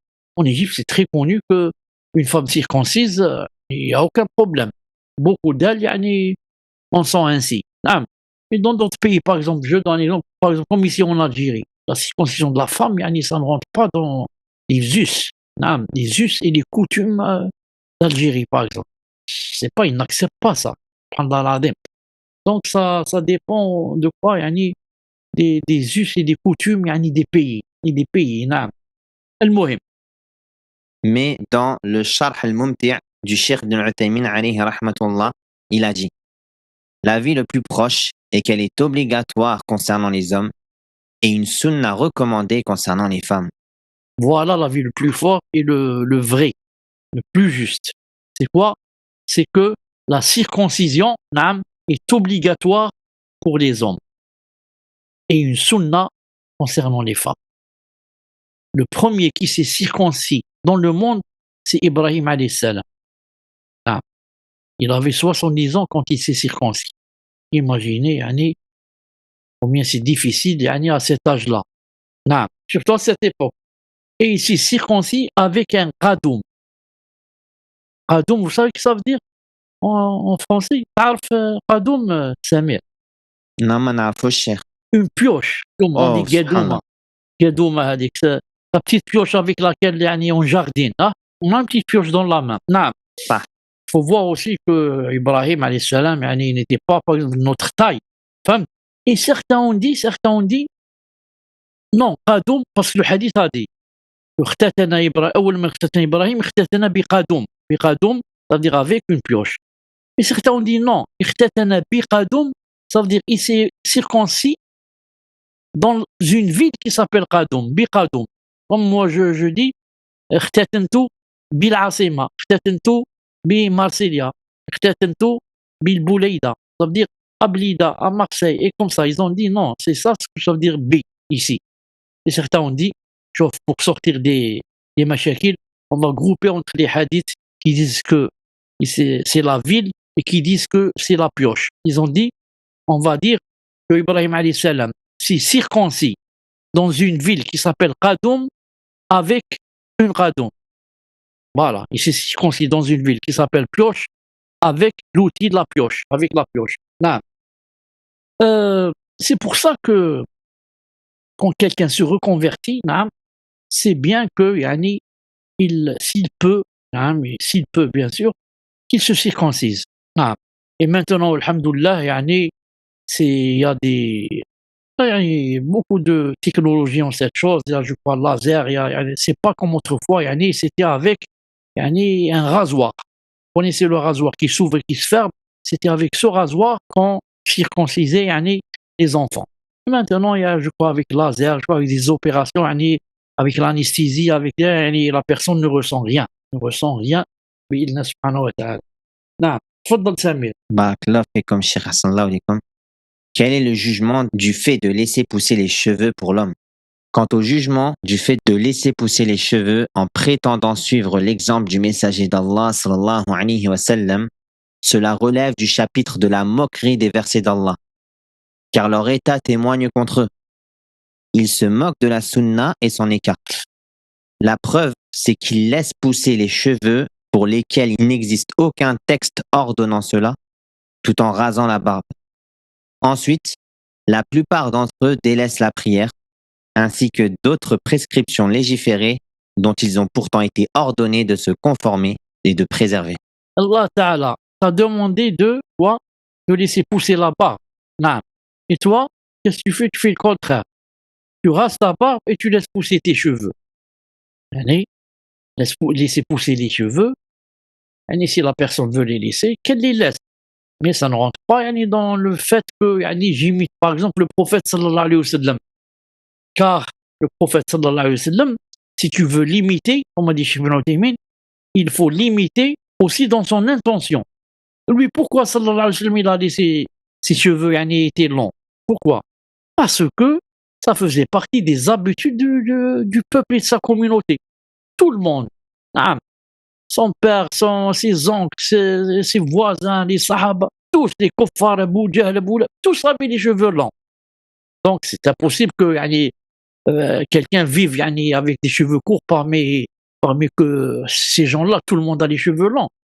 Donc Cheikh Ibn Uthaymin dit, tu veux suivre la sunna du prophète islam, le prophète islam a suivi quoi? L'habitude de sa communauté. Alors toi, tu suis l'habitude de ta communauté. Dis-moi, dans ta communauté, est-ce que c'est les cheveux longs pour les hommes ou les cheveux courts? C'est les cheveux courts. Et les cheveux longs, c'est venu rentrer seulement dernièrement, ça fait 5 ou 6 ans ou 10 ans là. Sinon, c'était toujours connu que c'est la femme qui laisse pousser les cheveux. Et l'homme a toujours les cheveux courts. Donc, c'est pour ça, si vous remarquez, qui maintenant, par exemple, laisse pousser les cheveux? Je parle pas de ceux qui sont religieux, pas des autres, les chanteurs, etc. Je parle des religieux. Qui laisse pousser ses cheveux? C'est la Takfiri, hein. C'est Takfiri, c'est Daesh. C'est Daesh et la clique et Nosra et je ne sais qui a d'autres qui laissent pousser les cheveux. Mais pourquoi Albani, vous l'avez vu avec des cheveux longs? Cheikh Ben Baz, est-ce qu'il avait les cheveux longs? Cheikh Ben Uthaymin, est-ce qu'il avait les cheveux longs? Cheikh Saadi, est-ce qu'il avait les cheveux longs? Et d'où ils n'ont pas la science? Ils ont la science ou ils n'ont pas? Ils aiment le prophète ou ils ne l'aiment pas? Et comment se fait-il qu'ils ne l'ont pas imité? Parce que tout simplement, ils ont de la science. Ils savent que ça ne rentre pas dans la sunna. Femme. Voilà, Inch'Allah Ta'ala. Il a dit ici, la plupart, ils délaissent la prière même. Et d'autres même ne prient même pas. Ils laissent pousser les cheveux. Allah, il laisse pousser les cheveux, c'est pas pour la religion, c'est pour faire plaisir aux kuffars et les ressembler. Tfaddal Samir. Barakallah fikum, Cheikh Hassanallah alaykum. Le prophète sallallahu alayhi wa sallam a fixé, parmi les pratiques de la fitra, le taillage de la moustache, l'épilation des aisselles, le rasage du pubis et la coupe des ongles. Il, sallallahu alayhi wa sallam, a ordonné qu'on ne les laisse pas dépasser 40 jours. Comme cela est établi dans le Sahih al-Bukhari, dans le hadith d'Anas, selon lequel le messager, sallallahu alayhi wa sallam, leur a fixé, concernant ces 4 choses, de ne pas les laisser dépasser 40 jours. Il ne faut pas laisser dépasser 40 jours sans avoir rasé ces choses-là. Il faut raser ou bien s'épiler, bien tailler sa moustache, etc. Car le prophète a fixé cela et a dit qu'il ne faut pas dépasser cette date qui est de 40 jours, ce délai qui est de 40 jours, bi'Illah Azza wa Jal. On s'arrête, Inch'Allah Ta'ala, on se donne rendez-vous lundi prochain, bi'Illah Ta'ala. Subhanak Allahumma bihamdik, shahadu an la ilaha illa ant. أستغفرك وأتوب إليك. السلام عليكم ورحمة الله وبركاته. بارك الله فيكم شيخ، جزاكم الله خيرا شيخ، الله نفع الله يحفظك. بكم، بارك الله فيكم شيخ. السلام عليكم ورحمة الله ورحمة الله وبركاته. وبركاته.